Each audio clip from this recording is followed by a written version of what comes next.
네, 자, 프리마켓 뉴욕 2부 시작하도록 하겠습니다. 자, 이번 주 너무나도 바쁜 한 주가 되지 않을까 생각이 들고요. 자, 이번 주도 정말 미중 무역 협상, 자, 이게 지금 가장 큰 화두로 좀 뜨게 되면서 프리마켓이 정말 뜨겁게 지금 물들고 있습니다. 엔비디아가 지금 2.4% 넘는 상승률을 보여주게 되면서 지금 190불이 넘어가고 있는 상황. 브로드컴도 2.25% 상승하고 있고요. 마이크론 최근에 너무나도 좋은 흐름을 보이고 있는데 마이크론도 오늘 4% 넘는, 그러니까 빅테크 위주로 지금 상승세가 너무나도 강하게 올라가고 있는 상황이고요. 그리고 러셀 2000 지수도 금리 인하에 대한 기대감 분명히 있습니다. 자, 그러다 보니까 여기저기서 그냥 막 튀어오르고 있습니다.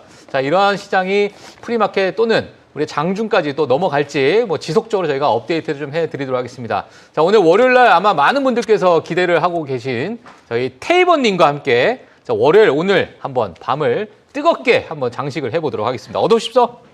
어서 오십시오. 말이 안 나오네요, 지금. 제가 너무 이제 흥분해가지고. 뭐라고 매수를 해야 된대요. 매수를 단어가 나와야 되는데. 자, 하여튼 그렇습니다. 자, 두 분 너무너무 또 많은 분들께서 뉴스를 또 바라보고 계실 것 같고 또 실적 발표 오늘은 많이 있나요? 오늘은 한 개밖에 없어요. 알겠습니다. 자, 최보아 앵커 또 김민 캐스터와 함께 또 뉴스 이어나가도록 하겠습니다. 자, 그러면 지금 시장 상황 너무나도 많은 일들이 있었어요. 주말 사이에도 많이 있었고, 자, 이런 상황을 테이버님께 한번 여쭤보고 그리고 넘어가도록 하겠습니다. 지금 어떻게 우리가 좀 봐야 될까요? 간단하게 너무 다 이야기하시면 좀 그러니까 핵심만 뒤에 좀 남겨두시고 또 말씀해 주시면 좋을 것 같아요.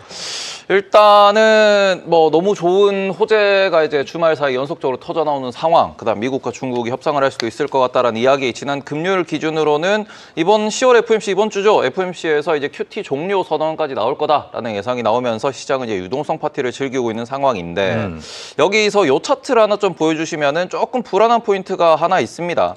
지금 뭐냐 그러면 앞서서도 이제 IT 버블 관련 사례에 대해서 많이 말씀을 해주셨는데 지금 S&P 500의 밸류에이션은 2021년 레벨입니다. 그러면 이렇게 레벨이 올라온 상황에서 현재 우리가 주의해서 보셔야 되는 거는 이제 유동성 장이라고 볼 수 있는 장이고요. 네. 그리고는 금리 인하한다, 그 다음에는 돈을 푼다 이야기가 계속 나오는데 최근에 계속해서 경고음이 나오는 쪽은 금이나 은 혹은 코인 시장에서의 유동성 리스크가 나오면은 그거는 조금 시장에 이제 좀 리스크로 번질 수 있다는 이야기가 나오고 있고 지금 실제로 금이 잘 올라가다 말고 충격을 받은 이 부분을 놓고 보면은 우리가 지역은행 이야기가 나왔을 때 앞서서 3호 신용대출 이야기를 해주셨거든요.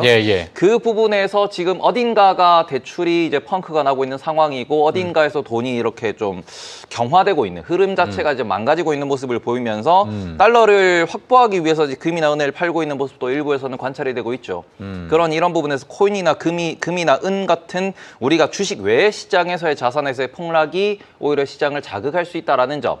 반대로 말하면은 얘네들만 버텨내면은 시장은 더 올라간다. 그러니 지금은 유동성을 해칠 만한 이벤트를 우리가 지금 계속 찾으면서 조심조심 계속해서 상승장을 즐기는 그런 부분에서 이제 접근하시는 게 어떨까라고 말씀드리고 싶고 오늘은 제가 시장에 대해서 딱히 종목에 대해서 딱히 말씀드릴 내용이 없다. 네. 왜 없어요? 다 올라가서? 이번 주에 지금 FOMC도 마찬가지로 지켜보고 난 이후에 이제 이야기가 나올 것이고 미중 협상 같은 경우에도 결과가 나와야 우리가 대응을 얘기할 수 있을 것이고 실적 발표 같은 경우에도 빅테크들이 캐펙스를 얼마나 이제 여기서 더 확장하느냐. 말 그대로 시장에서는 AI 관련돼 가지고 빅테크가 돈을 더 쓸 겁니다라는 부분을 당연시 여기고 올라가고 있는 중이기 때문에 클라우드의 성장률이라든지 아니면은 캐펙스에 대한 AI에 대한 데이터 센터에 대한 투자를 얼마나 늘리느냐가 결국에는 시장을 더 이끌어 줄 것인가 아니면 한번 쉬었다 갈 것인가에 대해서 이야기가 나올 것이고 지금 셧다운 같은 경우에도 이번 주가 지나가면은 이제 최장 얘기가 나올 거예요. 지난번이 32일인가 36일인가 그 정도였기 때문에 11월로 들어가면은 이제는 셧다운 최장 기간의 얘기가 나올 수 있는데 아직까지 그런 부분이 협상 내용이 없고 이번 주에는 일주일 내내 트럼프 대통령이 미국에 없기 때문에 다음 주 초에 협상이 되는가 요것도 우리는 봐야 되기 때문에 오늘 섣부르게 여기서 더 갑니다 얘기하기도 그렇고 비쌉니다 얘기하기도 그렇고 일단 실적도 보시고 FOMC도 보시고 협상도 보시고 그다음에 셧다운에 대한 그런 해결도 보시면서 시장을 대응하셔야 되기 때문에 오늘은 제가 딱히 이렇게 공격적으로 말씀드릴 만한 내용은 없을 것 같다. 딱 하나 있다 그러면은 엔비디아가 신고가를 쓸어 가는가 그 정도만 요 차트에서 엔비디아가 지금 사상 최고치라고 하는 게 장중 최고치가 195점 몇 달러예요. 네. 그래서 지금 190불인데 앞으로 한 5불 정도, 5걸음 정도 남았는데 그거를 위로 뚫고 올라가는가 정도만 신경 쓰셔서 보셨으면 좋겠다. 이렇게 말씀을 드릴 수 있을 것 같습니다. 알겠습니다. 자, 뒤에 뭐 말씀드릴 종목이 없다라고 말씀해 주셔서 지금 동접자분들이 막 나가고 있습니다. 지금 막. 들을 거 다 들었다. 50명이 막 나갔어. 자, 농담이고요. 자, 그러면은 이제 중간에 저희가 이제 뉴스가 어떤 뉴스들이 있는지 하나씩 좀 짚어볼 텐데, 자, 김인캐스트를 통해서 지금 가장 또 핫한 뉴스, 오프닝 뉴스 네. 한번 뭐 보도록 하겠습니다. 제가 월요일만 되면 좀 바쁩니다. 대학 시절 별명이 헤르미온느였는데요. 아, 그래요? 아시나요? 별명이 헤르미온느? 지금 프리마켓 뉴욕 하시면서 별명을 한 20개 정도로 말씀하신 것 원래 같아요. 별명을 남들이 지어줘야 되는 건데 좀 본인이 그냥 특징이 오늘 본인이 나의 지은 별명은 이거였어라고. 예. 기억 조작인 거죠. 예, 아 예. 근데 진짜 별명이 헤르미온느는 예. 제가 시간을 쪼개 사는 걸 좋아하는데 그만큼 이제 브리핑 해드리고 싶은 게 많다라는 많다. 걸 그 포부를 담아서 제 별명을 진짜 별명을 소개해드린 겁니다. 알겠습니다. 진짜 별명입니다. 이거. 예. 오늘도 그럼 월요일 이 증시 캘린더부터 함께 살펴보도록 하겠습니다. 예. 이번 주 뉴욕 증시는 바쁜 일정을 소화하겠습니다. 저랑 비슷한데요. 이 실적 발표와 경제 지표 그리고 기준금리 일정까지 바쁘게 돌아가는 이른바 슈퍼위크 또 메가 위크로까지 현재 표현이 되고 있습니다. 이번 주 수요일에는 이 한미 정상회담이 또 목요일에는 미중 정상회담이 예정돼 있고요. 또 현지 시간 29일 10월 FOMC 결과가 나오게 됩니다. 메타와 마이크로소프트, 구글과 애플 등 이 M7 종목들의 실적 발표가 예정돼 있는 만큼 아무래도 전체 시가총액의 4분의 1을 차지하고 있는 만큼 또 눈여겨봐야 할 것으로 보입니다. 그런데 제가 여기까지 이제 짚어드렸는데 예. 제 마음속에 좀 불안이가 계속 올라오더라고요. 그때 말해주셨잖아요. 이제 보아 선배님을 제외하고는 나머지는 다 시장을 길게 보신다라고 했는데 저도 여기 앉아있으면서 제 포지션을 좀 고민해봤거든요. 저는 불안이 포지션으로 가겠습니다. 불안인 전데요. 인사이드 아웃 2 보셨나요? 어떤 거요? 인사이드 아웃 2 보셨나요? 본 것 같아요. 보셨나요? 본 것 같은데 무슨 네. 내용이냐고 물어보면 잘 얘기를 못했어요. 그러니까 기쁨이, 슬픔이 막 이런 거 나오는 예, 거예요. 뭔지 알아요. 네네. 예. 그러면 불안이를 하신다고 하셔가지고 저는 기쁨이로 하겠습니다. 방금 불안이라고 하시지 않았나요? 불안이 하신다고 그 갑자기 이렇게 갑자기 포지션을 근데 확. 불안해서 기쁨은 정반대잖아요. 저 여기서 화내도 돼요? 여기 버럭이. 이거 왜 하는 거냐면 제가 불안이를 왜 짚어드렸냐면 아무래도 시장에서는 조금 불안한 신호가 나왔기 때문에 제가 저만의 자아를 좀 꺼내왔습니다. 예. 이 9월 CPI가 예상보다 낮게 나왔다. 저희 저번 주 금요일에 확인을 했었잖아요. 이 연준의 10월 금리 인하 기대감이 커졌고 하지만 이 S&P 500 PMI 데이터를 살펴봤더니 기업의 신뢰도는 3년 내내 최저 수준으로 떨어진 상황이었습니다. 또 미시간대 심리 역시도 5개월 만에 최저치를 기록을 했는데요. 이 지수나 주가 쪽으로는 좀 잘 가는데 그 이면에서는 소비자들의 이 불안감이 체감되는 현상을 발견할 수가 있었습니다. 이 체감되는 현상은 아무래도 고물가에 대한 피로감이 좀 누적돼서 그 불안하다는 심리를 보여준 것으로 보이고 있겠죠. 예. 사실 이 심리적인 위축에 조금 불과하다라는 말이 있는데 이게 현장에서 실제 경기 둔화로 좀 이어질 가능성이 있는지 그런 부분에 대해서 자아 속의 불안이를 꺼내볼까 합니다. 네. 꺼내주시죠. 네. 아, 그렇게 마무리가 된 거예요? 네. 근데 지금 이 부분에 대해 가지고 미국에서도 이야기가 나오는 게 실제로 이제 미국에 사시는 분들도 이제 방송을 많이 보시고 뭐 댓글 같은 것도 많이 참여를 해주시는데 지금 뭐 월마트나 코스트코 같은 경우에 실제로 이제 고객이 많이 줄어들고 있다라는 이야기도 많이 나오고 있더라고요. 그러니까 미국에서 지난주 금요일 날 나왔던 소비자 심리지수 이런 거 놓고 보시면은 확실히 지금 지난주 금요일 날 데이터가 시장을 신고가로 만들어낸 그런 모습을 보인 특징은 인플레는 생각보다 이제 높게 나오지 않았는데 그런 상황에서 오히려 뭐 소비자 심리나 소비자 평가 지수가 상당히 안 좋으면서 이건 오히려 이제 지금 우리가 부의 양극화라고 부르죠. 지금 뭐 지난주에도 말씀을 해주셨지만 델타 항공이나 뭐 아니면 아메리칸 에어라인 이런 데 보시면은 1등석이 잘 팔립니다. 프리미엄. 네, 프리미엄이 좋습니다 그러는데 반대로 봤을 때 필수 소비자라든지 아니면은 경제적인 취약계층 같은 경우에는 소비가 힘들다, 너무 어렵다라는 이야기가 양쪽으로 중복돼서 나오다 보니까 그러면 연준은 무엇을 볼 것이냐, 돈이 많은 쪽을 볼 것이냐 아니면은 돈이 없는 쪽을 볼 것이냐라고 하면은 연준은 돈이 없는 쪽을 볼 겁니다. 네. 그러니 지금 상황에서는 12월까지 금리 인하가 거의 확정적으로 이야기가 나오는 상황이니 유동성 파티가 오히려 벌어지는 거고 그러니까 말 그대로 지금 이게 시장에는 그런 얘기도 있거든요. 현물, 실물 경기가 안 좋으면은 오히려 주식시장은 좋다. 왜냐하면 돈을 풀 것이기 때문이다.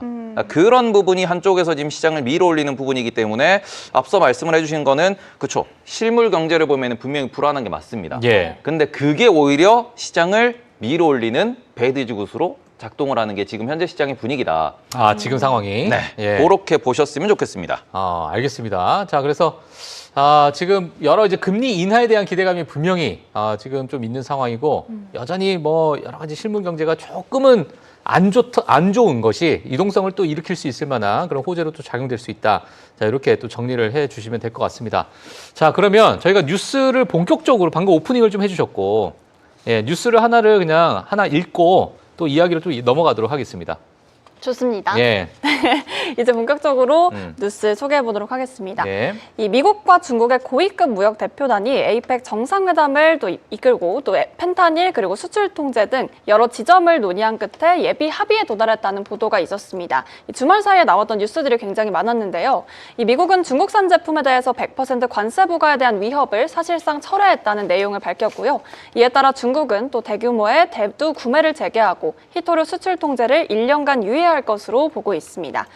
아무래도 이 세부 사항에 관해서는 미중 협상이 실제적으로 이뤄질 때 구체적인 합의점이 공개될 것으로 보이는 상황이고요. 중국 측은 어렵게 얻은 성과이니만큼 지키자라고 하는 좀 강단 있는 입장을 밝혔습니다. 사실 이 중국이 먼저 이렇게 얘기한 것은 저희가 계속해서 말을 하는 내용 중에서 거의 처음이다라고 볼 수 있겠는데 이제는 좀 이게 그런 말이 있더라고요. 미국이 과거에는 좀 중국이 말을 바꾸는 경우가 많았는데 요즘 들어서 무역 현상을 좀 바라보면 미국이 계속해서 말을 바꾸고 중국은 아무 말도 없다가 한마디 뱉는 게 좀 어쨌든 패권 경쟁에 있어서 중국이 좀 우위를 가지고 있다라고 하는 말들이 계속 오갔잖아요. 예. 그래서 이번에는 좀 어렵게 얻은 성과 지키자라는 내용에 좀 주안점을 둬서 어떻게 진행될지 한번 궁금해집니다. 알겠습니다. 저도 미중 관련해서 물론 시장에 대한 이야기들은 당연히 테이버님이나 팀장님이 잘해주실 것 같고 저는 원자재 차원에서도 한번 좀 지켜볼 만한 포인트가 있다는데 좀 방점을 두고 싶은데 네. 제가 구리 관련된 얘기를 한번 좀 해보려고 해요. 좋습니다. 일단 미중 무역 합의가 도달을 해가면서 주목을 받는 원자재는 크게 두 가지가 있습니다. 혹시 뭘지 좀 감이 오시나요? 아니요. 구리 하나는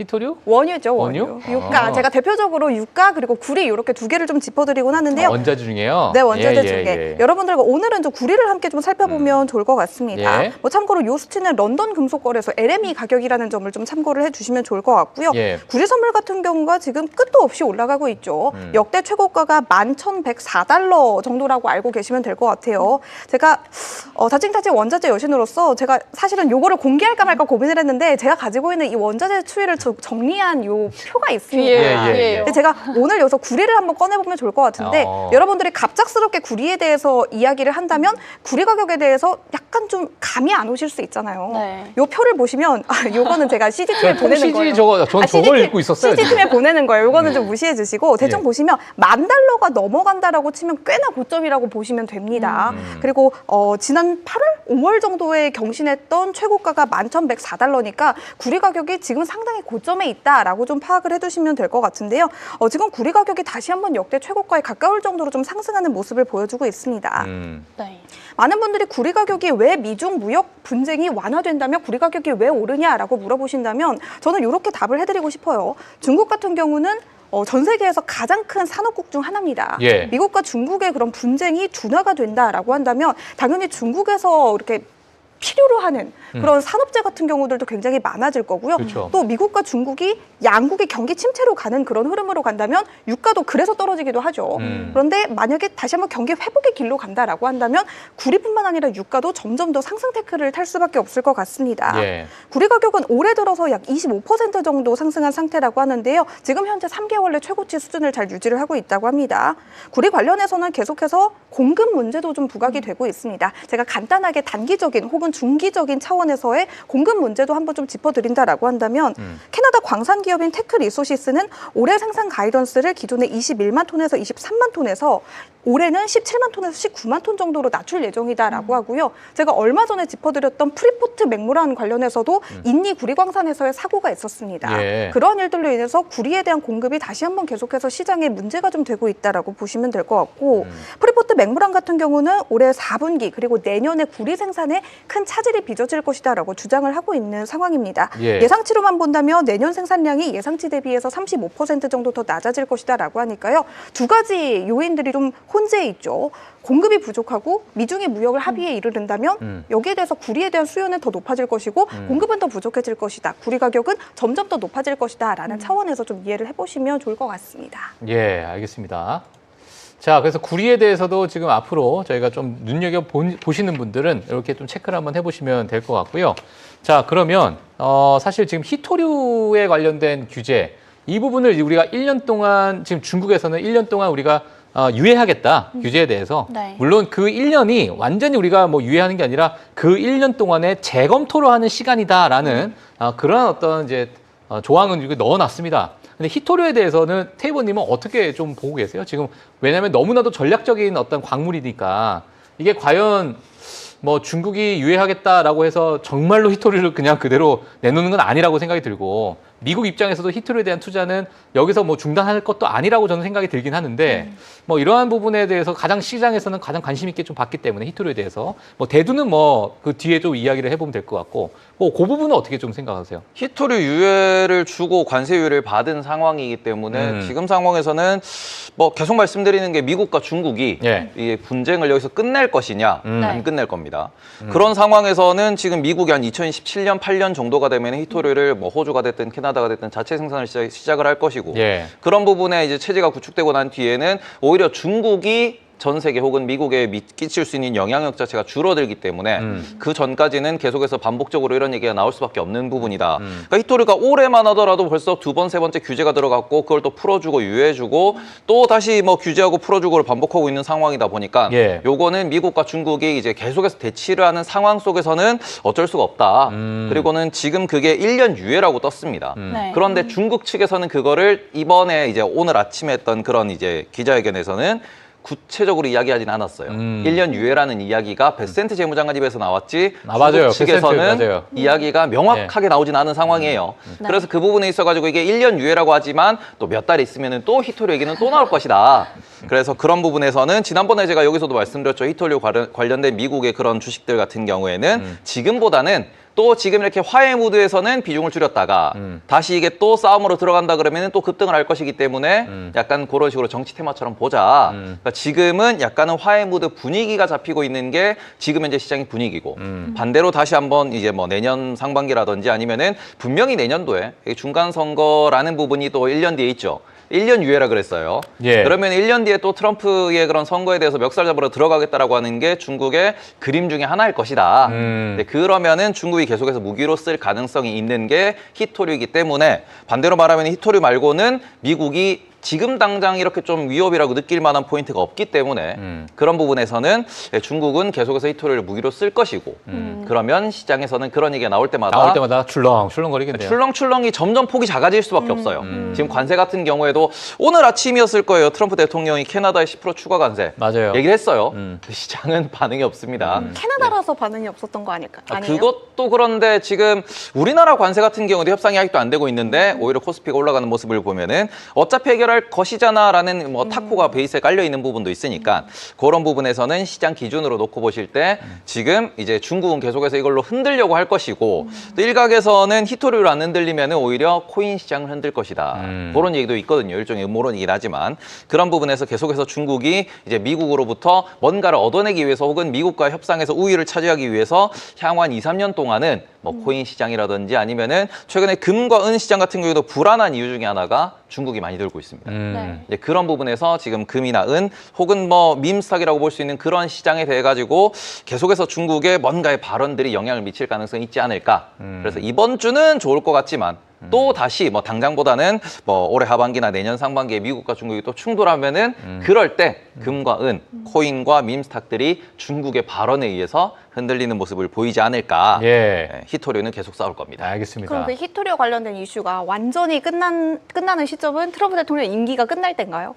그때가 현재로서는 미국이 자체적인 히토류 공급망을 갖추는 때가 되기 때문에 네. 그러니까 이게 이제 사건이 끝난다라고 보는 거는 더 이상 중국의 히토류에 대한 공급망 간섭이 이제 영향이 없다라는 평가가 나오면은 그때가 이제는 또 그럼 뭘로 싸울까라는 걸로 보셔야겠죠. 그럼 만약에 자체적인 먼저 하시고. 아니에요. 그럼 먼저 하고 줄 서요. 줄 서고. 예. 그럼 자체적인 그 공급망이 아니더라도 중국 외 제3국이랑 만약에 이렇게 협력을 통해서 중국을 완전히 대체할 수 있는 상황이 되면 그때도 그러면 히토리오에 관련된 그런 변동성이 완전히 일축됐다라고 보시는 건가요? 현재로서 그렇게 해서 호주나 캐나다랑 지금 이렇게 뭔가 컨소시엄을 맺어가지고 같이 협업하는 것 자체가 뭐 그런 라인들을 만들기 위해서 하는 거다. 다만 시간이 필요하다. 네네네.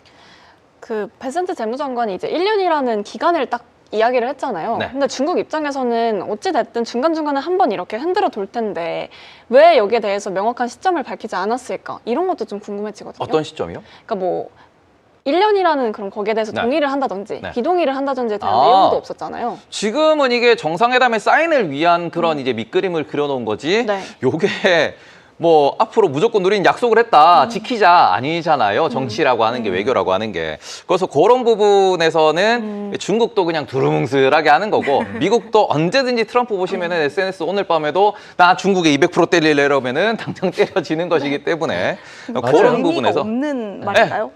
그래도 분위기가 지금 시장이 원하는 분위기를 만들어줬다라는 게 가장 호재다라고 보시면 어떨까. 우리는 약간 찐 한국인들인 것 같긴 해요. 정상회담이지 그들이 무슨 사인을 하기는 의무감을 갖고 있는 건 아니에요. 각서를 체결하는 계약을 하는 건 아니죠. 네, 계약을 하고 그런 건 아니기 때문에. 그러니까 미국 사람들은 이제 더 이상 트럼프 대통령이 무슨 말을 해도 잘 믿지 않는데 약간 이런 우리는 다 느낌이에요. 믿는 것 같아요. 그 우리가 뭐 누가 헤어졌다고 하면 친구가 이제 그냥 뭐 헤어졌냐고 하면 다음에 바로 또 다시 사귀는 친구 있잖아요. 네. 헤어지고 나서. 근데 약간 그런 느낌인 게 시장도 이제 반응이 별로 없는 것 같아요. 그니까요. 근데 시장은 항상 말씀드리지만 이게 관세에 대해서 영향이 없는 이유는 한번 경험해봤잖아요. 별거 없는 걸 알았잖아요. 히토류도 경험해봤잖아요. 근데 만약 그러다가 별거가 있는 상황이 생기면 완전히 또 다른 그때가 레벨이 되면 이제 되겠네요. 실제로 하락을 하게 되는 거죠. 네. 그렇습니다. 자, 그래서 지금 미중 무역이 무역 협상 자체가 좀 긍정적으로 좀 흘러가고 있다는 것은 분명히 지금 프리마켓에서 그대로 녹아 들어가고 있다라고 보시면 될 것 같고요.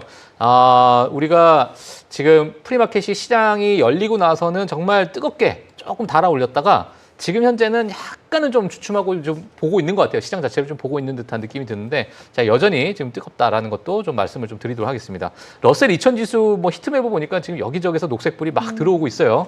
자, 그런 부분을 우리가 한번 좀 체크를 해 주시면 될 것 같고, 자, 그 외에는 우리가 또 실적 발표가 이번 주에 또 있기 때문에, 자, 그런 부분을 우리가 하나씩 좀 짚어 나가도록 하겠습니다.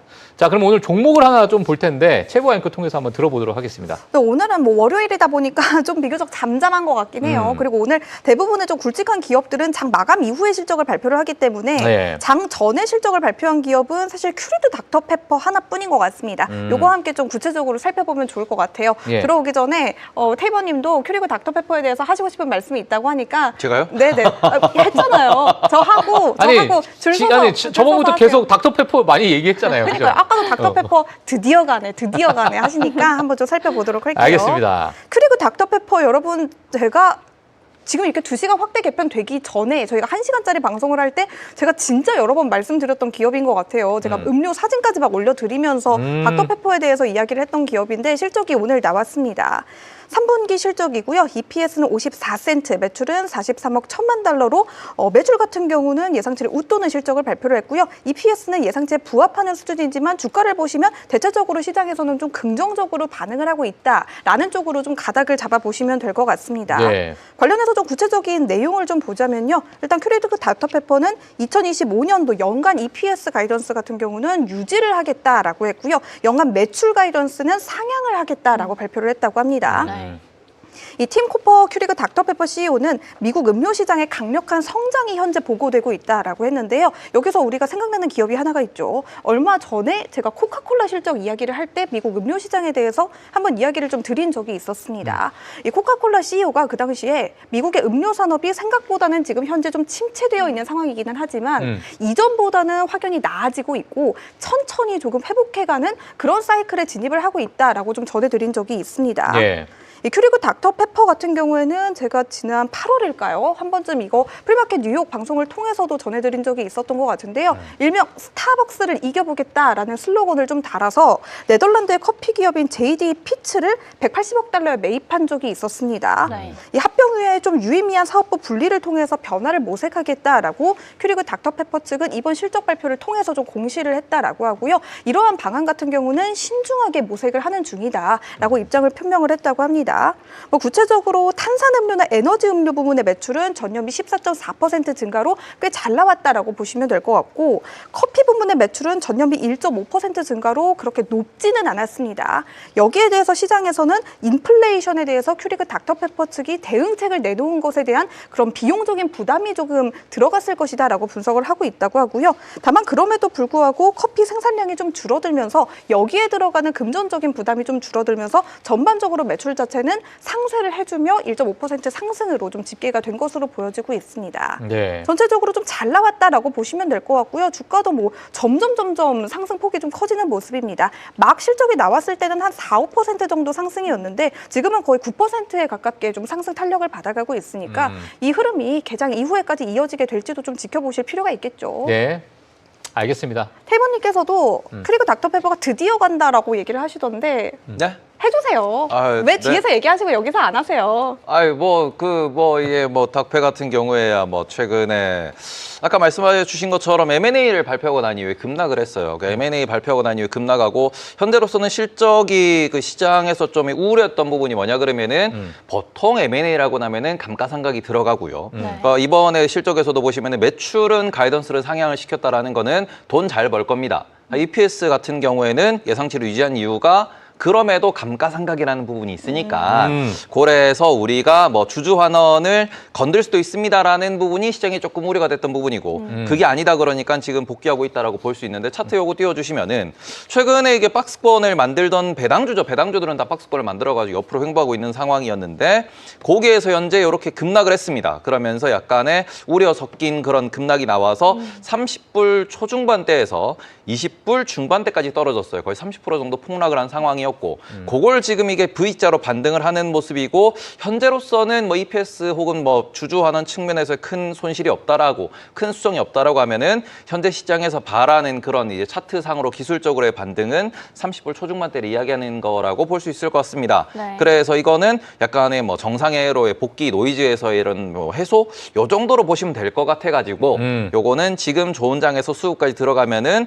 현재로서는 거의 다 왔고 한 5에서 10% 정도 업사이드가 남아있다라고 보면서 접근하실 수 있지 않을까 이렇게 말씀을 드릴 수 있을 것 같습니다. 알겠습니다. 자, 최보 앵커에게 등 떠밀려가지고 이렇게 또 이야기해 주세요. 되게 하기 싫어하시는 것 같은데 하셔야죠. 저는 잘 모르겠습니다. 알겠습니다. 네네네네. 또 제가 더 열일을 하기를 바래주시는 것 같으니까 만약에 시키신다면 테슬라 하나 더 하고요.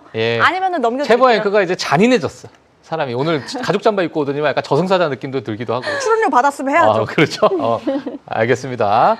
자, 그러면 추가적인 기업 우리가 봐야 될까요? 테슬라 한번 보고 테슬라 한번 넘어갈까요? 볼까요? 네, 좋습니다. 네, 테슬라의 주가가 지난 금요일 정규장에서 3% 넘게 하락을 했습니다. 미국의 9월 CPI죠. 저희가 금요일 방송 때 팀장님께서 거의 나오자마자 잘 짚어주셨는데 예상치를 하회하면서 연준의 금리 인하에 대한 기대감이 높아졌고 시장 전반이 좋은 흐름에 좀 탑승을 했습니다. 오늘 트럼프 대통령이 알죠? 일론 머스크한테 나이스 가이. 나는 그를 너무 좋아해. 우리가 그 전에 어떻게 될지 모르겠지만 나는 그 사람이 너무 좋아. 이거 부족하지 않을까요? 상승폭이 부족하지 않을까요? 부족하죠. 더 가야 된다고 생각하는데 어쨌든 하지만 정규점 수치를 두고 본다면 다른 M7 기업들이 전부 다 잘 갔던 것과는 조금은 대조적인 흐름이기는 하죠. 많은 분들이 내 테슬라가 왜 이렇게 떨어진 것이냐 이렇게 좀 말씀을 드리려고 하는데 제가 여기에 대해서 한번 좀 분석을 해보도록 좋습니다. 하겠습니다. 이 전문가들은 CEO 일론 머스크의 1조 달러 보상안 패키지 그리고 머스크가 제시하고 있는 미래 산업에 대한 회의론이 동시에 불거지면서 테슬라의 주가의 하락을 좀 이끌었다라고 분석을 좀 하고 있습니다. 관련해서 되게 재미있는 밸런스의 기사가 하나 있었는데요. 밸런스는 지난 3년간 테슬라의 실적 발표 이후 그 다음 날 그리고 그 다다음 날 이렇게 이틀치의 주가 추이를 좀 분석을 해봤다고 합니다. 꽤나 재미있는 저는 이야기라고 생각을 하는데 제가 한번 좀 풀어보자면 테슬라의 실적을 발표를 하고 나서 그 다음 날에는 정말 반반이었다고 해요. 그러니까 최근 3년 동안 분석을 했으니까 총 12개 분기 실적 발표겠죠. 네. 6번은 상승을 했고 6번은 하락을 했대요. 그런데 그 변동폭 자체가 굉장히 컸다고 합니다. 위아래로 플러스 마이너스 9%까지 최대 터졌다고 하니까 테슬라 실적 발표하고 그 다음 날의 주가 추이는 사실 모르는 거죠. 반반이라는 건데 여기서 밸런스가 포인트를 맞췄던 건 그 다음 날이었습니다. 그 다음 날의 주가 같은 경우는 12개 분기 실적 발표 중에서 10번은 상승을 했고 2번만이 하락을 했대요. 그러니까 테슬라가 실적 발표하고 그 다다음 날에는 대체적으로 90% 이상의 확률로 올랐다. 주가가 상승했다라고 보시면 되는 거겠죠. 예, 예. 그리고 변동폭도 많이 줄어들었다고 합니다. 그 실적 발표 다음 날에는 변동폭이 위아래로 플러스 마이너스 9%였는데 그 다음 날에는 플러스 마이너스 3%까지 좀 적어졌다고 해요. 그러니까 어떻게 보면 긍정적으로 테슬라의 주가가 좀 흘러갔다라는 차원에서 이해를 해보실 수 있을 것 같습니다. 네.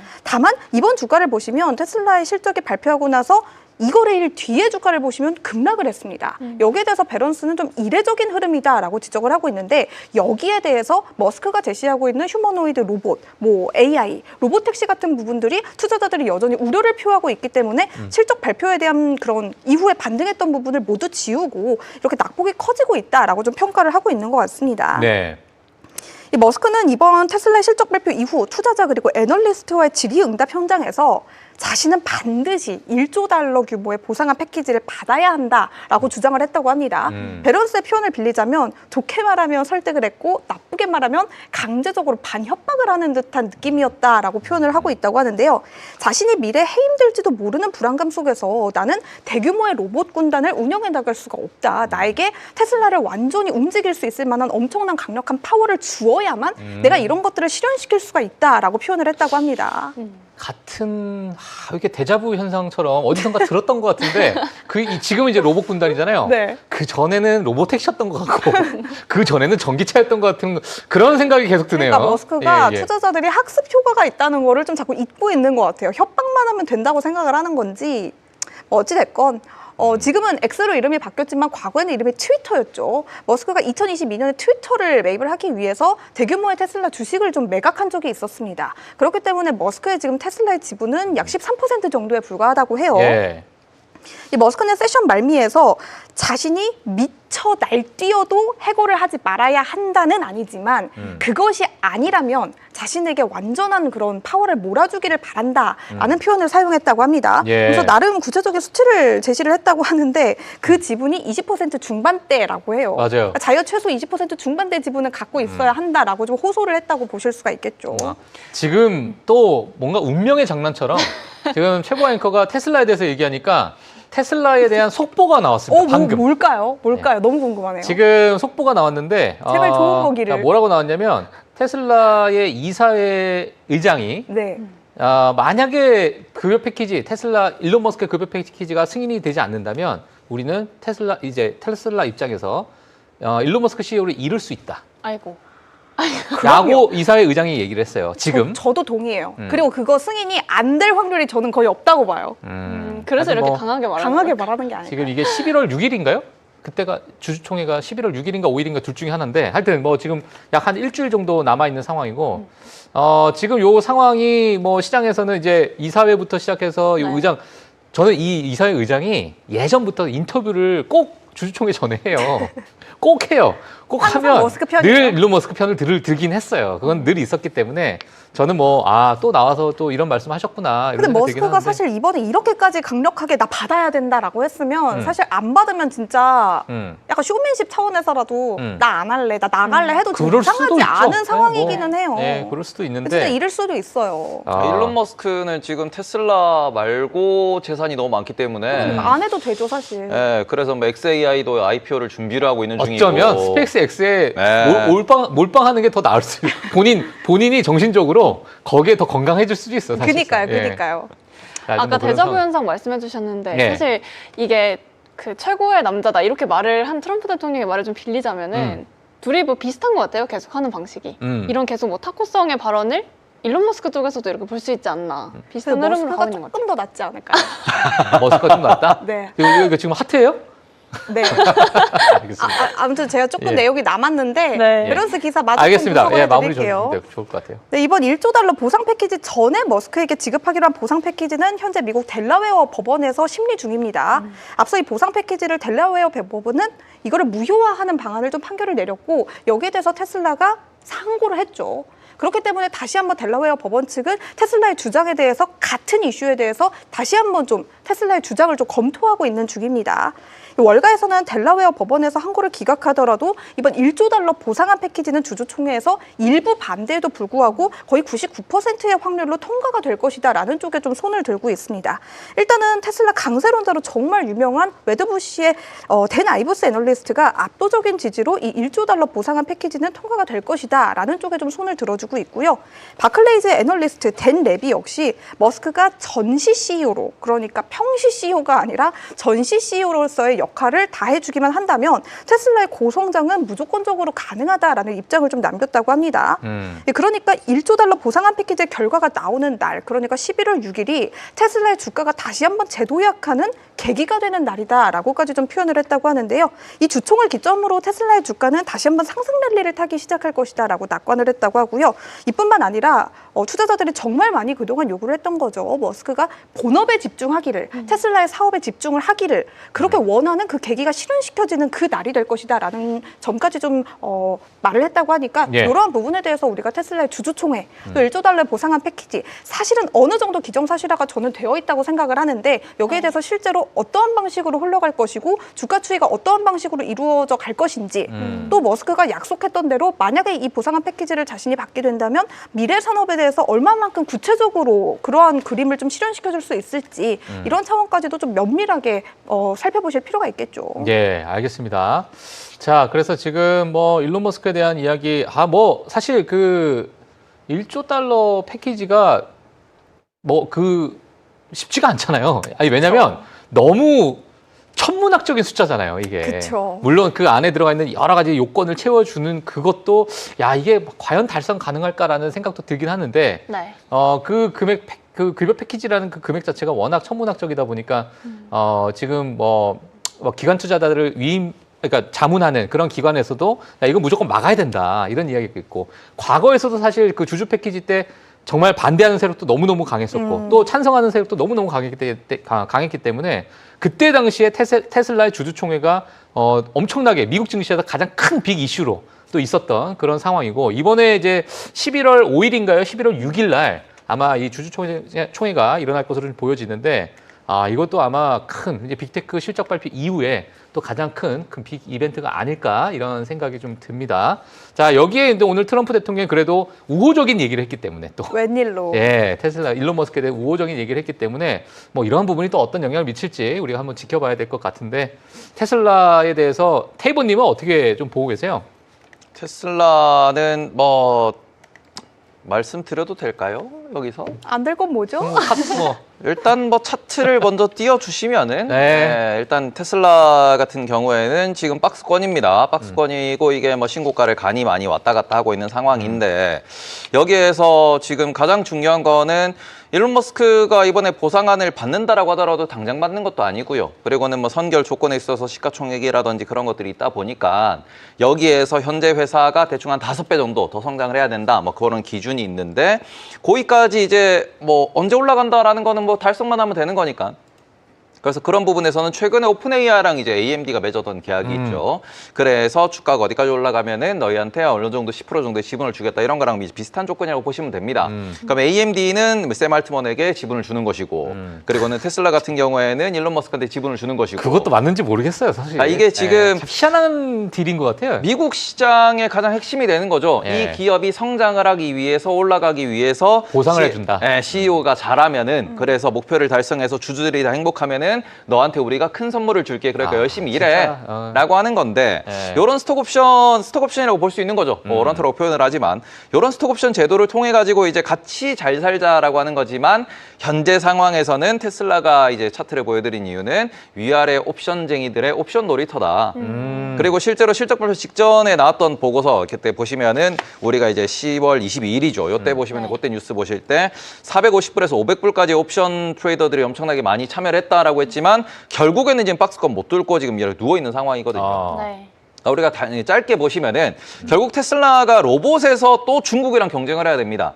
그러면은 그건 길게 봤을 때는 로봇에서 어느 정도로 아마존과의 엔비디아와의 혹은 구글도 로봇을 하고 있으니까 구글과의 경쟁에서 얼마나 테슬라가 잘 해나갈 것인가는 결국 이건 앞으로 검증돼야 될 부분이고요. 거기서 잘 된다 그러면은 앞으로 로봇 시장에서도 테슬라가 높은 지위를 차지할 수 있겠죠. 팬심도 많고 그런 부분에서. 근데 지금 이미 우리가 아시다시피 유니트리라는 그런 종목들 같은 맞아요. 경우에는 지금 뭐 중국에서 최근에 로봇 올림픽 있었던 것도 많이 회자가 됐었고 그러면 그런 부분에 유니트리 같은 경우는 실제로 이제 상용 제품을 판매하고 있죠.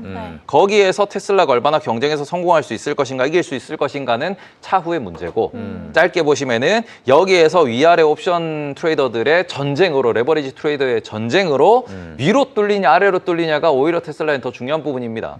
그래서 저는 위로 뚫린다 그러면은 지금 보셨을 때 테슬라는 이제 추세 상단이기 때문에 위로 뚫린다 그러면은 신고가를 바라볼 것이고 500불이라고 하는 그 이상을 바라볼 것이고 지금 유동성을 이제 테슬라 정도 되면 크게 흡수할 수 있겠죠. 우리가 지금 M7 혹은 나스닥이 재미없는 이유가 뭐냐 그러면은 다들 비싸기 때문이에요.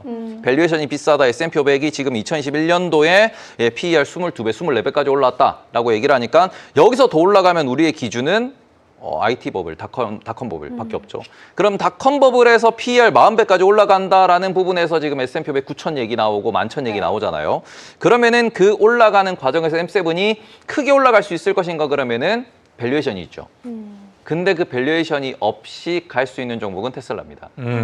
그래서 현재 상황에서는 이걸 유동성과 연계해서 보셔야 되는 부분이고 네. 차트 기술적인 부분에서 연계해서 보시면서 얘네들이 신고가를 쓰는가 그리고는 뭐 예를 들어서 500불을 뚫는가가 오히려 훨씬 더 투자자들한테 중요한 포인트가 될 것이다. 그러니까 이제 테슬라라는 기업을 봤을 때 사실 밸류에이션과 좀 무관하게 어떤 유동성 하나로만 자극을 줄 수 있는 그런 종목이다라고 말씀하시는 거죠. 그렇기 때문에 지금은 뭐 일론 머스크의 뉴스가 호재냐 약재냐에 있어서는 전 잘 모르겠습니다. 최근엔 박스권에 갇혀 있는 이유도 얘는 유동성으로 인해서 가는 친구지. 지금 테슬라를 뭐 앞으로 미래 장기 비전을 보고 가자라고 이야기하기에는 그건 좀 무리가 있지 않나. 그래서 저는 그냥 테슬라는 코인이다.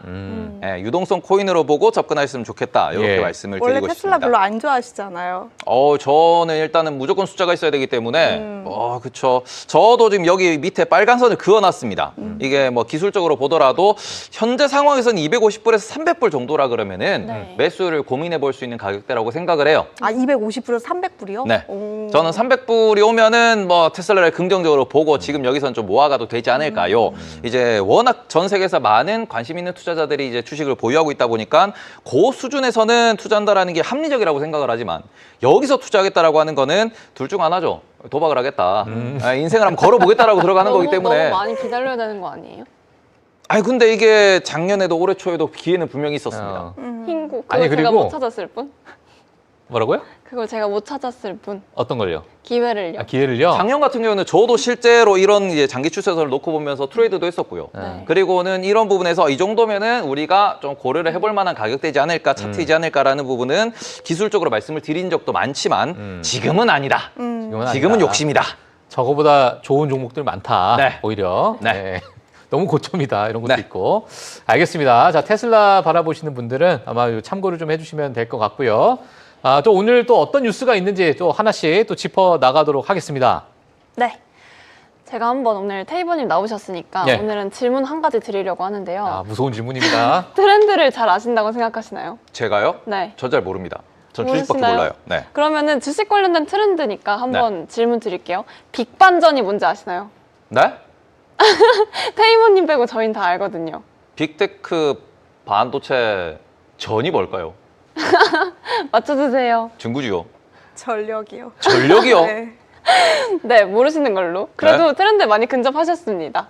한번 해볼게요. 네. 네, 골드만삭스에 따르면 이 10월 기준으로 헤지펀드 AI 관련 기술 이 하드웨어 투자 비중이 2016년 이후 또 최고치를 찍었다고 합니다. 이 쉽게 말해서 투자자들, 큰손 투자자들이 AI 관련 반도체 아직 끝나지 않았다라고 하면서 투자 비중을 더 높이고 있고 돈을 더 밀어넣고 있다는 의미로 해석이 되는데요.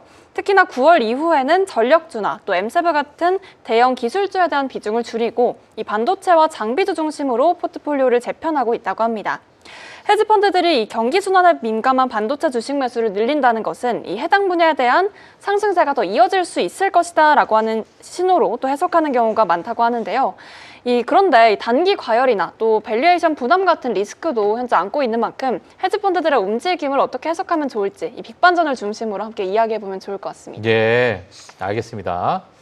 자, 빅반전, 빅테크, 반도체, 전력, 요 섹터를 테이버님께서는 현재 포트폴리오 가지고 계세요? 어떻게 보고 계세요? 저는 계속 그러니까 AI 관련이라고 볼 수 있는 기업들이죠. 그 기업들은 무조건 포트폴리오 50%는 있어야 된다. 지금? 네. 저 역시도 그 부분을 유지하면서. 그러면 AI인데 네. 우리가 AI 플레이어들 중에 빅테크도 분명 있을 것이고 네. 아니면 정말 어찌 보면은 좀 기대감이 좀 더 있는 기업들도 있잖아요. 네.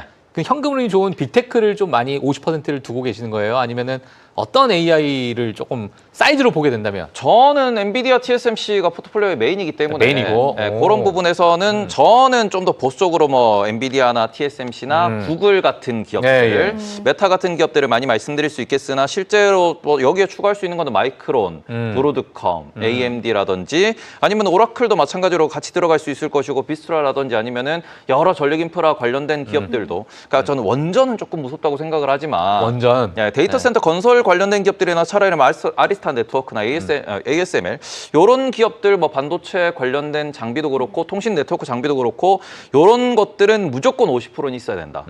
지금 그게 없다라고 하면은 시장 자체 최근 1년 동안 수익률을 놓고 보시더라도 경기 방어조 같은 경우에는 바이오도 마찬가지겠고 유통도 마찬가지겠지만 수익률이 AI 관련주의 절반 혹은 이게 횡보한 상황도 많거든요.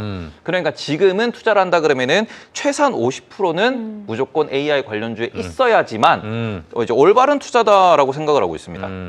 최근에 그러니까 아까 원자력에 대해서 좀 말씀해 주셨는데 개인 투자자분들은 뉴스케일 과거에 되게 좋아하셨고 그러니까 이게 큰 원자로는 뭔가 좀 현실성이 좀 부족하다라고 느껴지니까 그 소형 모듈에 또 관심을 많이 가졌잖아요.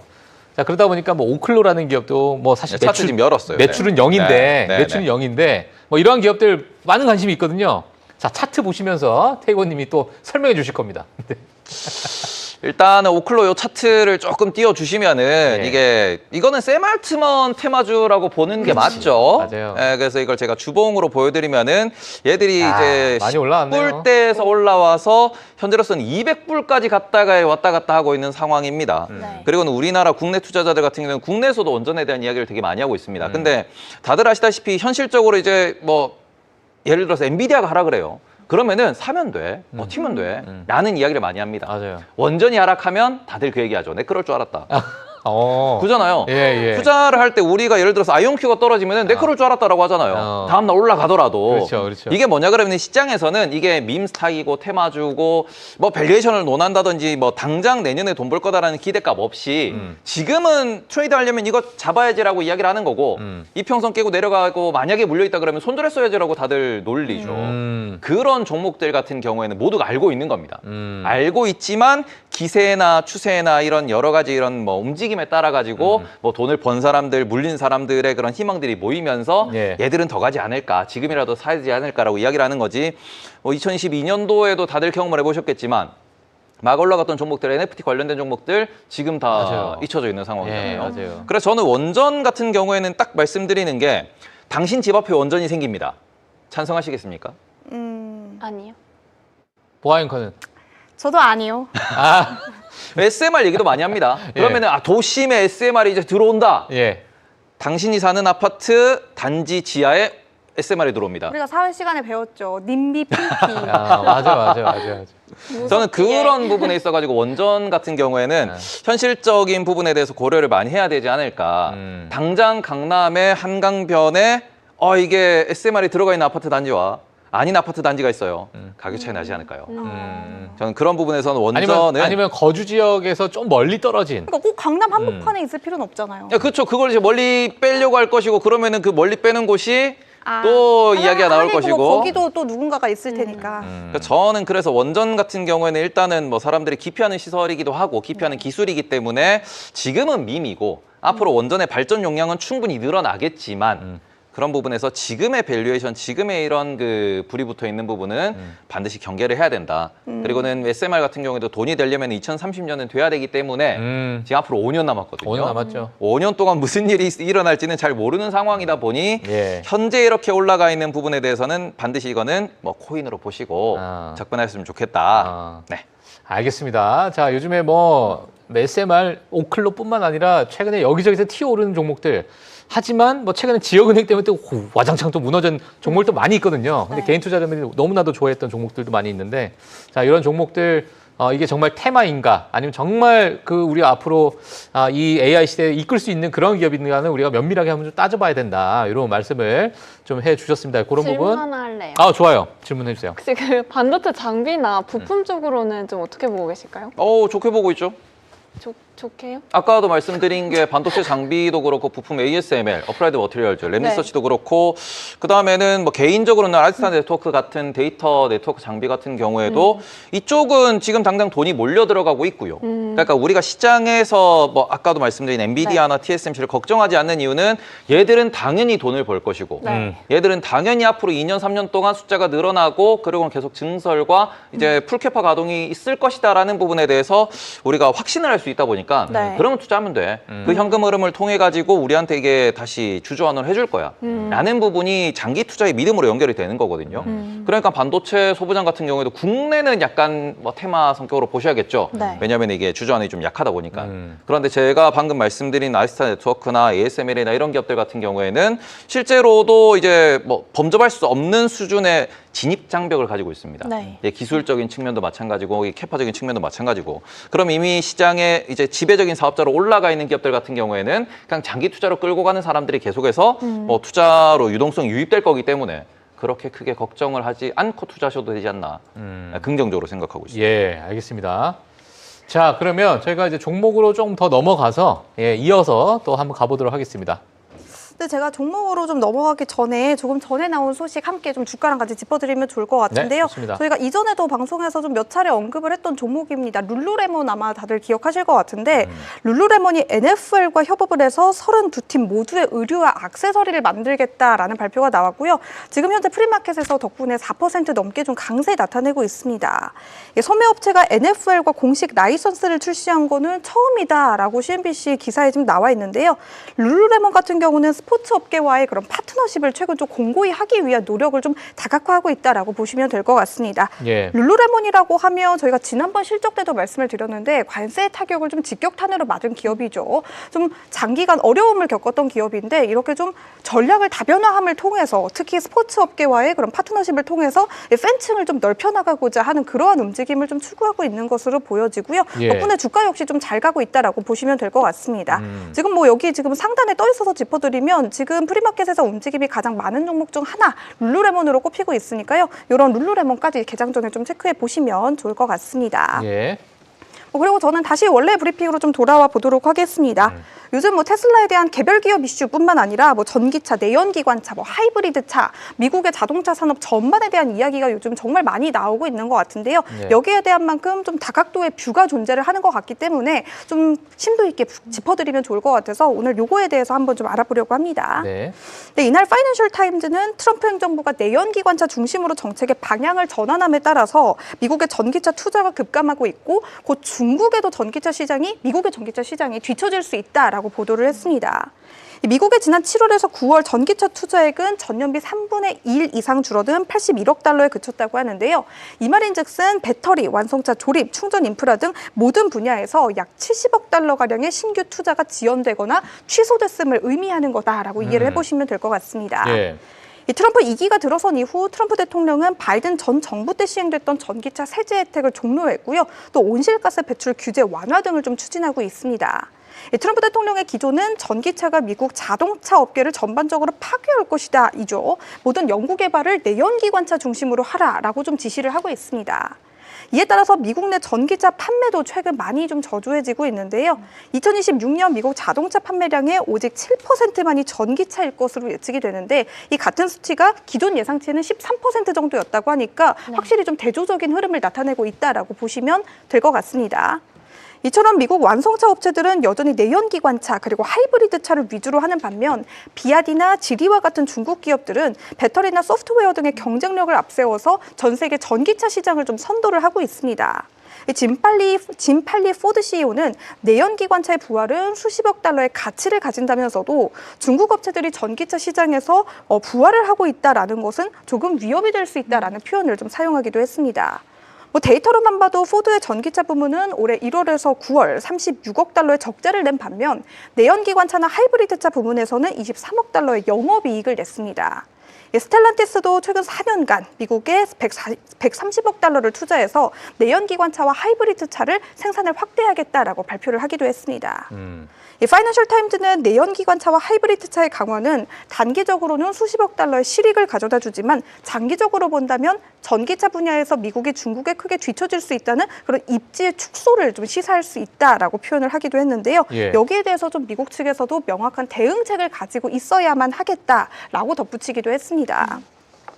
이야기가 나온 김에 GM 이야기도 한번 짚어보면 좋을 것 같아요. 제너럴 모터스가 이번 3분기 실적 발표 이후 예상치 못한 급등세를 나타냈었죠.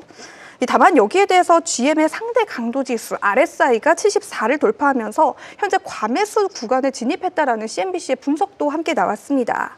GM은 지난 6개월간 49% 정도 상승했다라고 하고요. 최근에는 전기차 계획 철회로 인해서 약 16억 달러의 비용이 발생했다라는 보도도 저희가 함께 전해드렸었죠.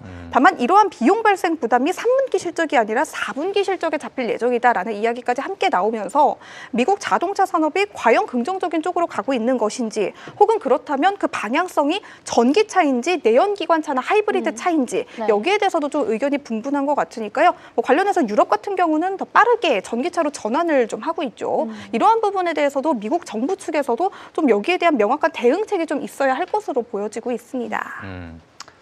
네, 알겠습니다. 지금 혹시 제 화면이 좀 보이실지 모르겠네요. 요 화면 좀 띄워주시면, 자, 이게 지금 많은 EV, 그러니까 전기 자동차들의 현금 흐름입니다. 그러니까 프리 캐시플로우인데.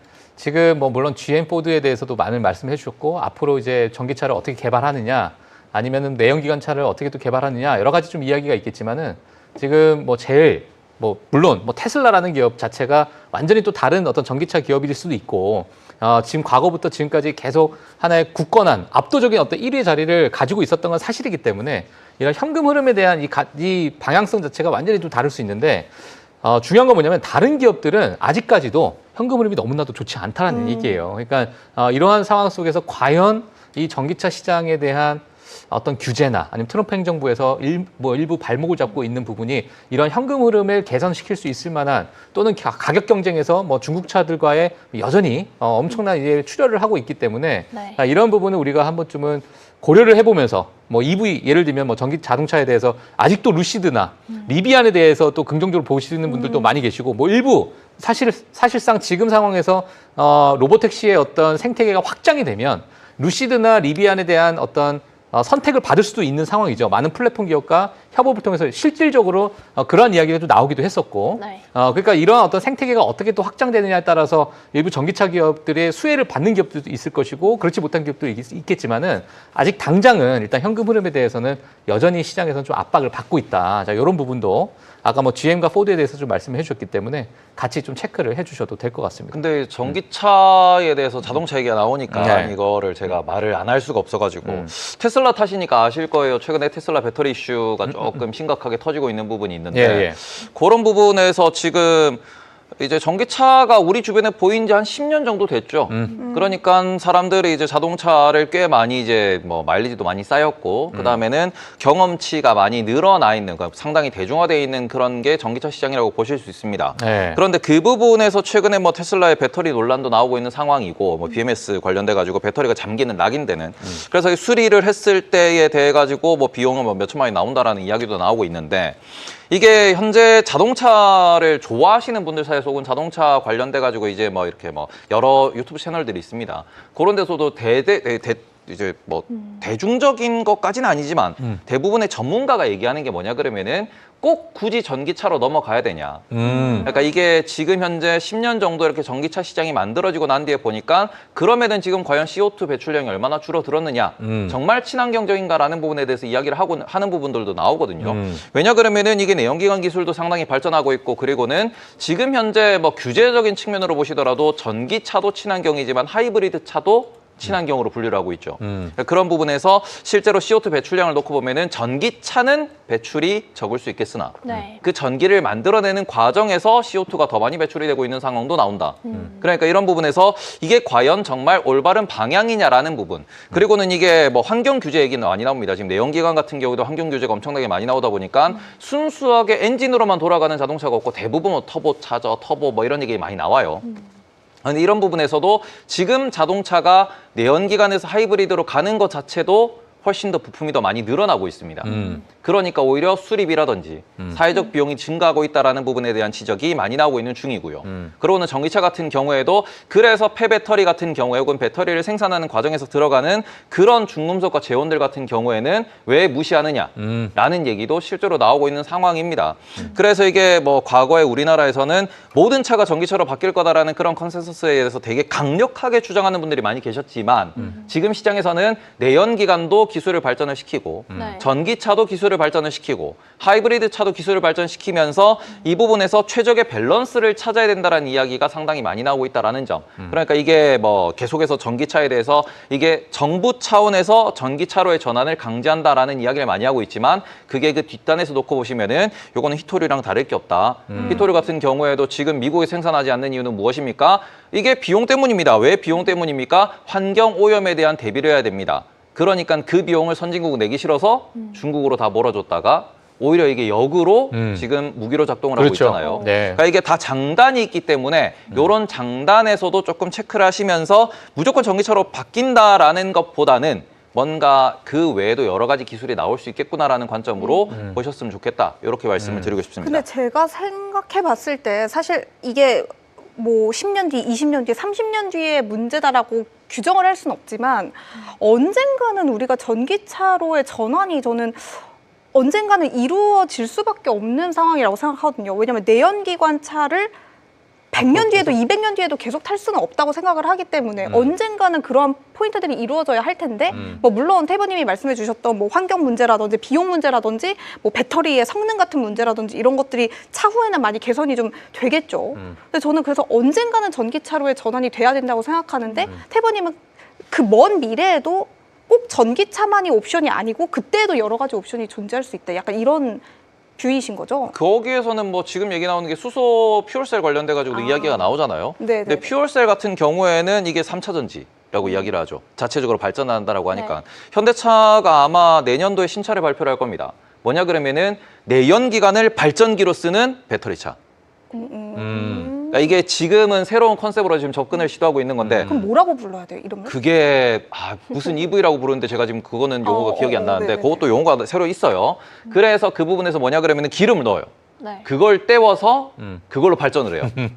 그러니까 전기 충전도 안에서? 분명히 가능하지만 전기 충전에 대한 시간이 너무 긴 단점이 있다 보니까 그거를 엔진을 발전기로만 사용을 하고 그걸 통해서 전기차처럼 작동을 하는 그런 차가 내년에 나올 겁니다. 현대차만 가지고 있는 기술인가요? 아니요, 그건 중국에서도 많이 만들어진 기술이고 최근에 그런 기술로 약간 전기차의 그런 뭐 작동이라고 하는 그런 구동 방식 자체도 계속해서 효율을 추구하고 있다 보니까 우리가 아는 전기 꽂아가지고 그냥 가는 거냐?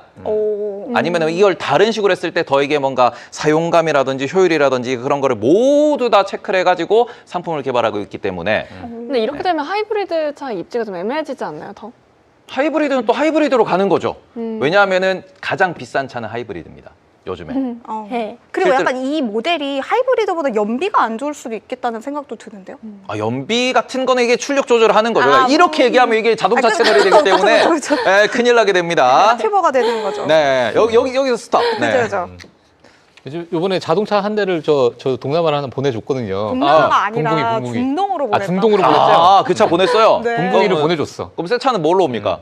새 차는 지금 그냥 차가 없어서 동생 거 빼서 타고 있어요. 타고 다니고 있어요. 그래서 차에 관심이 많아요. 어허. 왜냐면 이제 머지않아 동생이 돌아오면은 저도 차를 새로 사야 새로 사야 되는데 되니까? 어떤 차를 지금 사야 될지를 예, 모르겠거든요. 알겠습니다. 그거는 이제 뭐 알아서 하시고 자 넘어가도록 하겠습니다. 자 그러면 저희가 이제 또 넘어가서 종목 말고 이제 뉴스를 한번 좀 지켜봐야 될 것 오랜만에 같아요. 발언권이 넘어와서 기뻐요. 알겠습니다. 네. 자 오늘 이제 마음껏 네. 뒤에 20분 동안 마음껏 하셔도 됩니다. 이제. 네. 예.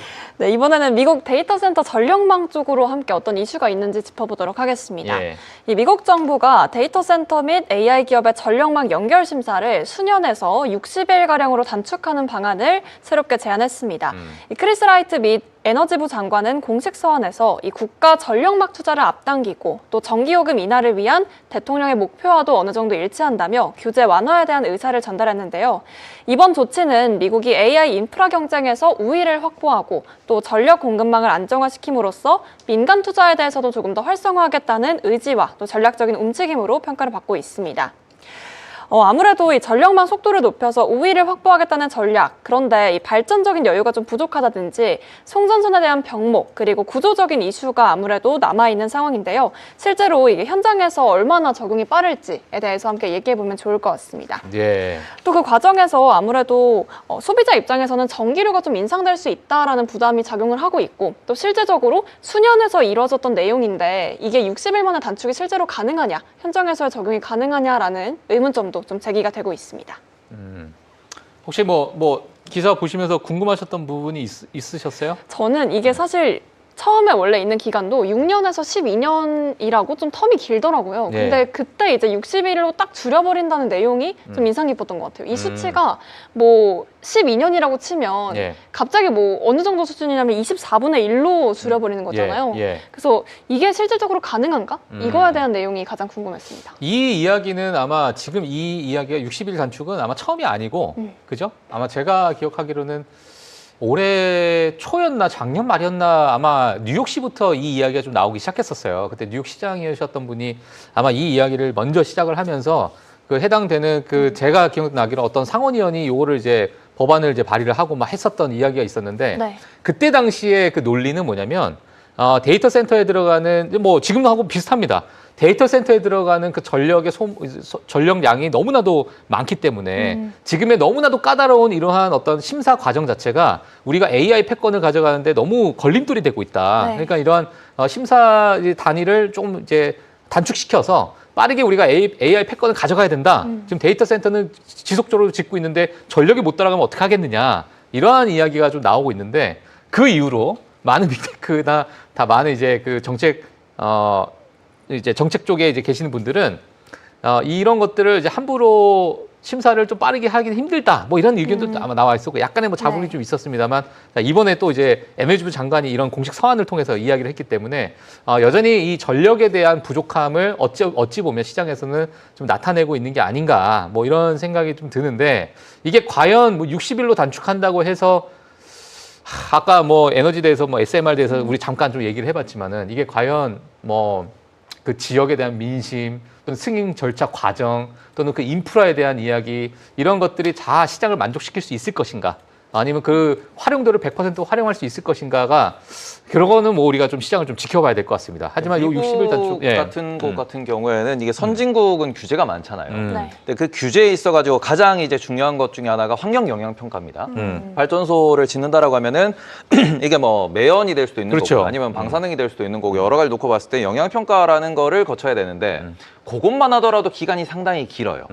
그래서 이게 뭐 현실적으로 가능할까는 뭐 최대한 빨리 짓겠다라고 하는 게 가장 중요한 부분이고 전력이 그만큼 많이 이제 민심을 건들고 있습니다. 실제로 올해 들어가지고 미국에서 뭐 주별로 좀 다르긴 하지만 전기 요금이 지금 50%에서 많이 오르면 200%까지 오른 주가 있다라는 네. 이야기는 계속 나오고 있는 중이거든요. 예. 그래서 그런 부분에서 실제로 AI 데이터 센터가 빠르게 지어지고 발전이 못 따라오는 발전 전력 인프라가 이게 계속해서 공급이 뭐 같은 비율로 올라가면은 전기요금이 크게 오르지 않을 테지만 이런 부분에서는 아무래도 발전 인프라는 조금 늦게 들어오는 그런 경향이 있고 그래서 그런 부분에서 이게 실질적인 표심에 영향을 미칠 만큼 민간인들의 전기요금이 증가하고 있는 거죠. 그러니까 그런 부분에 대해서 이야기를 하고 있는 거고 데이터 센터에 대해서 또 일각에서는 이런 얘기 나옵니다. 좋을 때는 지금 지어야 된다, AI 패권 잡아야 된다 막 얘기하는데 실제로 그 남부 지역에 제가 주 이름은 기억이 안 나는데 작년에 상원 하원에서 그런 얘기가 나왔어요.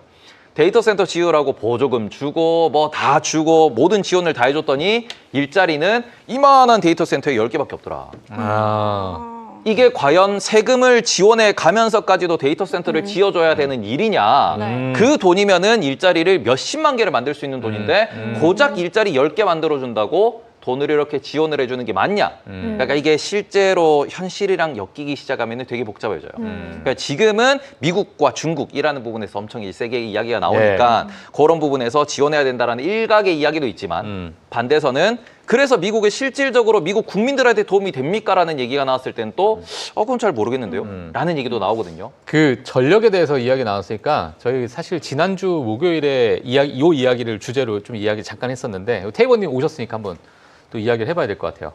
그러니까 이제 전력에 대한 어찌 보면은 현실성. 그러니까 과연 우리가 전력이 100이 필요한데 데이터 센터가 우리가 100을 지었으니까 전력도 같이 100을 지어야 이게 맞아떨어지는데 이 전력을 짓는 데는 너무나도 많은 승인이 있어야 되고 심사가 있어야 되고 아니 환경적인 어떤 고려를 해야 되니까 이러한 것들에 대해서 계속 우리가 뭔가 부침을 겪고 있어요. 근데 일각에서는 반도체 기업들이 특히나 이번에 뭐 여러 에너지 기업들의 어떤 실적 발표가 나왔을 때 반도체 기업들의 반도체 칩 자체가 이제는 저전력을 요구하는 방향성 자체가 이게 전력이 안 되니까 예를 들면 뭐 ARM이나 여러 고성능을 가지고 있는 저전력 반도체 칩으로 아예 트렌드가 바뀌어 나가고 있는 또는 뭐 구글이 뭐 자체적으로 생각하는 뭐 TPU 같은 경우에도 마찬가지로 아예 특정 분야에서만 이 반도체 칩을 사용하는 약간의 그 반도체 칩에 대한 설계의 방향성을 완전히 바꾸고 있는 그런 게 트렌드가 아닐까. 엔비디아도 뭐 그 중에 하나 너무나도 독보적인 기업이니까. 그러니까 지금의 이 전력에서의 어떤 수급 자체가 오히려 그게 문제가 아니라 저전력으로 가게 되면 결국엔 다시 반도체 기업들로 쫙 이제 수급이 좀 흡수가 될 수 있는 그런 요인이 되지 않을까라고 해서 지난주에 뭐 이런 데에서 잠깐 얘기를 했는데 테이버님은 이러한 어떤 상황은 또 같이 좀 보고 계실 거 아니에요? 네. 뭐 어떻게 좀 생각하고 계세요? 그러니까 전력이랑 반도체가 중요한 걸까요? 아니면 반도체 저전력 설계가 중요한 걸까요? 지금 질문에서. 반도체 저전력 설계의 어떤 트렌드. 트렌드는 이미 ARM이라는 기업이 이거는 더 쏠리는 현상. 예. 스마트폰이 등장한 게 한 15년 됐으니까. 그렇죠. 15년 동안 발전한 기술이 저전력 설계였습니다. 그렇죠. 스마트폰이 등장하기 전에는 우리가 PC에서 무엇을 할 줄 모르기 때문에 CPU라는 설계 자체를 모든 것을 다 할 수 있는 그러한 팔방미인을 만드는 게 CPU의 인텔의 설계 방침이었고요. 예. 네. 근데 그런 식으로 반도체를 만들어가지고 스마트폰을 만들려고 하니까 이게 그러니까 전기가 너무 배터리가 너무 빨리 다르니까 밖에서 하루를 채 이제 돌아날 수가 없잖아요. 그러니 그런 부분에서 설계가 시작된 게 ARM이 어찌 보면 주축이 돼가지고 그렇죠. 모바일 APU라고 하는 게 나왔었죠. 네. 그리고 모바일 AP에서부터 나와서 성장해서 그게 지금은 오히려 기존에 있던 CPU 시장보다도 훨씬 더 좋은 그래서 애플이 본인들이 설계한 AP 칩을 가지고 지금 A 시리즈를 만들어서 그게 어느샌가 맥북에 들어가죠. 기존의 맥북에는 인텔의 CPU가 들어갔었습니다. 근데 이 기술의 역전은 저전력 반도체 말 그대로 우리가 필요한 기능만 반도체 설계에서 넣겠다라는 그 설계는 지난 10년, 15년 동안 엄청난 발전을 했고 지금은 오히려 모든 반도체가 그런 식으로 설계가 되고 있다. 그래서 구글 같은 경우에도 본인들의 클라우드 데이터 센터에 들어가는 그런 기능들만 중심으로 넣어서 설계한 게 TPU라고 지금 이야기가 되고 있잖아요. 이거는 뭐 트렌드가 아니고 이미 이거는 표준이 됐다. 이미 표준으로 가고 앞으로는 이 부분이 더 쏠림 현상이 있을 것이다. 네, 그래서 지금 브로드컴이 자체적으로 뭐 설계를 해주겠다라고 하는 것도 그런 관점에서 우리는 설계를 이런 식으로 다 잘 할 줄 아니까 여러분이 필요한 반도체를 와서 말씀만 하시면은 주문대로 설계해서 설계도를 드리겠습니다. 라는 사업이 계속해서 확장이 되는 거죠. 네.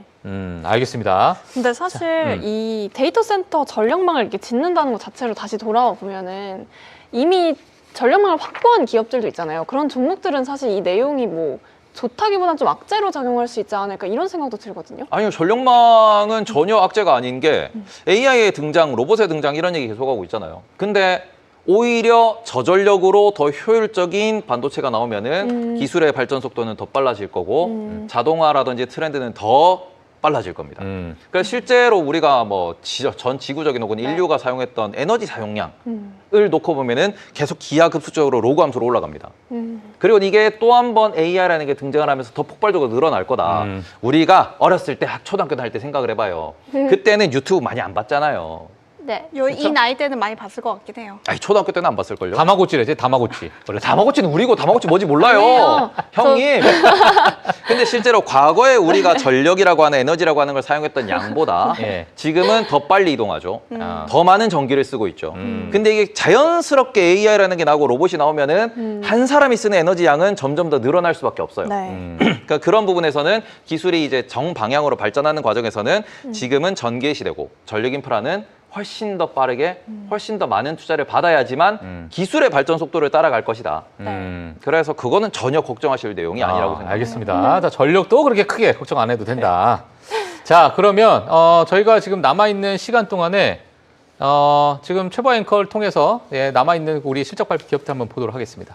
네, 이번 주는 연준의 10월 FOMC 회의 그리고 또 빅테크들의 실적 발표가 좀 줄줄이 대기를 하고 있죠. 뭐 마이크로소프트, 알파벳, 뭐 아마존, 애플 그리고 메타까지 테슬라와 엔비디아를 제외한 M7 전부가 이번 주에 좀 실적을 발표를 합니다. 아까 좀 민캐스터께서 뭐 메가위크, 슈퍼위크 이런 표현까지 좀 사용을 해주셨는데요. 뭐 이외로도 뭐 로블록스, 유나이티드 헬스, 비자, 마스터카드, 코인베이스 등등 개인 투자자들이 정말 심도 있고 관심 있게 보시는 종목들이 대거 실적을 발표를 하죠. 이날 뱅크 오브 아메리카는 금주 실적 발표를 앞두고 상승 여력이 있는 종목으로 메타와 로블록스를 선정을 했습니다.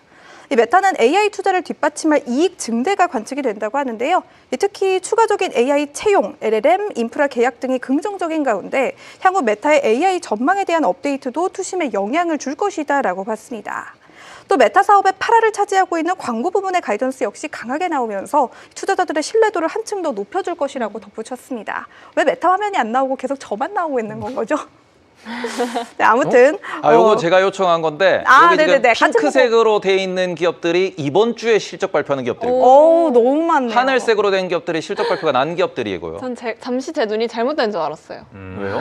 약간 생맹 테스트 네, 같이. 그런 건 줄 알았어요. 핑크색들이 지금 애플, 아마존, 구글, 메타, 마소의 팔란티어의 뭐 지금 전부 다 보시면 다 실적 발표가 다 이제 앞둔 기업들이기 때문에 저거를 제가 다 해야 된다고 생각하니까 다 해야 됩니다. 아찔하네요. 네네네, 다 하셔야 돼요. 너무 즐겁습니다, 정말. 핑크색이 너무 많네요. 예.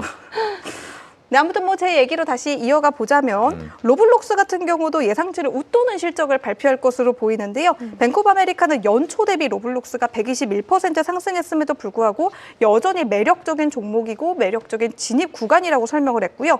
전 세계 사용자가 로블록스의 메타버스를 채택하면서 로블록스는 연간 20% 중반대의 성장세가 이어질 것이고 이 선순환은 개발자와 사업자들을 로블록스라는 플랫폼 안으로 끌어들이게 될 것이다 라고 강조를 하기도 했습니다.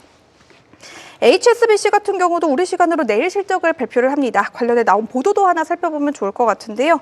버나드 메이도프 투자 사기, 즉 역대 최대 폰지 사기와 관련해서 이 룩셈부르크 법원 판결에 따라서 HSBC는 3분기 실적에 11억 달러의 충당금을 인식할 것이다라고 밝혔습니다.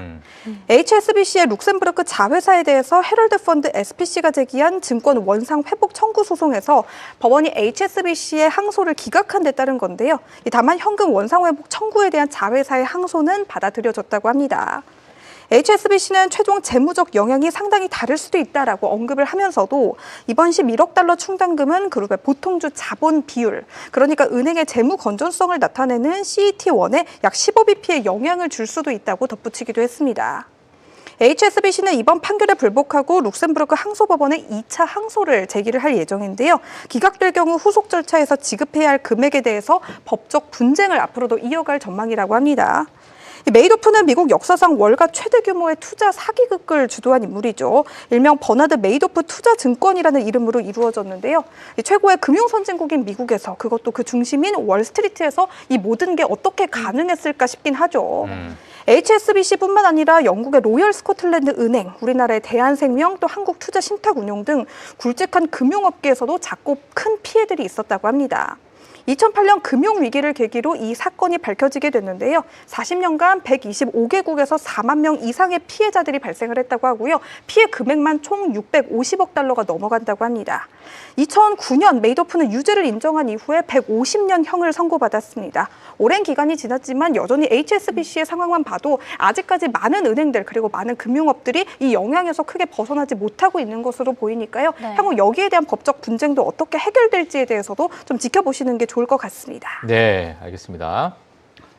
자, 오늘 저희가 뭐 실적 발표의 기업에 대해서도 이렇게 좀 체크를 해봤는데요. 사실 이번 주는 뭐 빅테크들의 실적 발표가 가장 중요하고 FOMC, 자 그리고 또 에픽 정상회담을 통한 여러 트럼프 대통령, 시진핑 주석의 어떤 회담, 만남, 예, 거기에 나오는 여러 가지 또 메시지, 너무나도 큰 빅 이벤트가 좀 있는 것 같아요. 자, 그래서 아마 이번 주 프리마켓 뉴욕이 정말 바쁠 것 같습니다. 혹시 시간이 남으신다면 혹시 많이 남아 있어요. 남아있어요. 요거 기사 한 번만 좀 보고 마무리를 예, 하면 될 것 네네. 같아요. 사실 제가 요거를 안 해드리려고 했던 이유는 사실 새로운 소식까지는 아닙니다. 한 30분 전에 나온 기사기는 한데 여러분들이 이미 많이 접해보셨을 만한 기사고요. 제 기억으로는 CNBC에서 오늘이 27일인데 약 10일 정도에 이미 좀 나왔던 기사인데 다시 한번 좀 재확인하는 차원에서 이 기사가 나온 것 같으니까요. 관련해서 이런 부분도 연말이 다가옴에 따라 좀 체크를 해보시면 좋겠죠.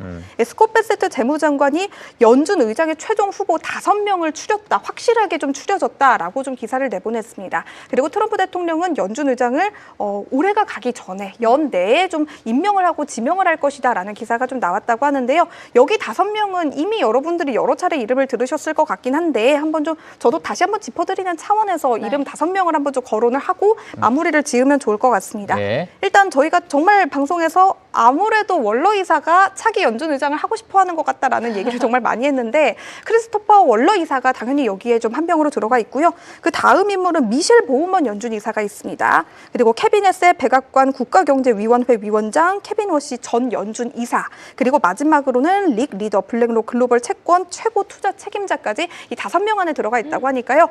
내년이 좀 기대가 되죠. 네. 파월 의장이 임기가 끝나고 나서 누가 차기 의장이 될 것인가에 대해서도 좀 세간의 관심이 집중이 되고 있는 것 같습니다. 예. 저도 한경에서 방송한 지 이제 거의 횟수로 한 4, 5년 차? 5년 차가 되는 것 같은데 파월 의장이라는 말이 정말 입에 붙었어요. 이제는 저에게 있어서 연준 의장은 파월밖에 없습니다 싶을 정도인데 내년에 만약에 새로운 의장이 선출이 된다면 저도 새로운 의장의 제 입을 좀 붙여야겠죠. 누가 될지 저도 좀 개인적으로 궁금해지는 모먼트이기 때문에. 제가 볼 때는 한 1초 만에 바뀔 것 같은 느낌이 들긴데. 그럼요. 네, 사람은 새로운 라인업이, 권력에 네. 좀 탑승을 빨리빨리 해야 되죠. 알겠습니다. 예. 자, 알겠습니다. 바로 잊으실 것 같습니다. 바로 제가. 누구 의장님 예. 하면서. 자, 오늘 저희 프리마켓 뉴욕, 뭐, 여러 가지 이야기가 있었습니다. 자, 그래도 우리 테이버님과 함께 자, 꽉꽉 채워서 이제 10시가 다 되어 가고 있는데요.